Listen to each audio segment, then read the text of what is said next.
হরিনাম শ্রবণ করে যদি তোমার প্রাণ নাই বা কাঁদে, কৃষ্ণ নাম শুনে যদি তোমার নয়নষ্টু না ঝরে, তবে তুমি জানবে যে তোমার দেহে কোটি কোটি জন্মের অপরাধ আছে।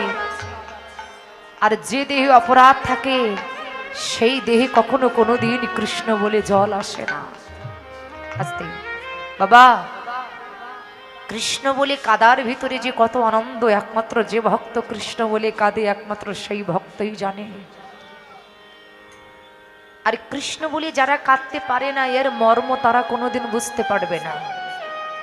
আপনার সংসার মধ্যে যদি কেউ মারা যায়, আপনি তার জন্য কতদিন কাঁদবেন? আজকে কাঁদবেন, কালকে কাঁদবেন, পরশু কাঁদবেন, 1 বছর 2 বছর? বাবা, তারপরে কিন্তু তার জন্য আপনার ভিতরে আর কান্নার ইচ্ছা জাগবে না।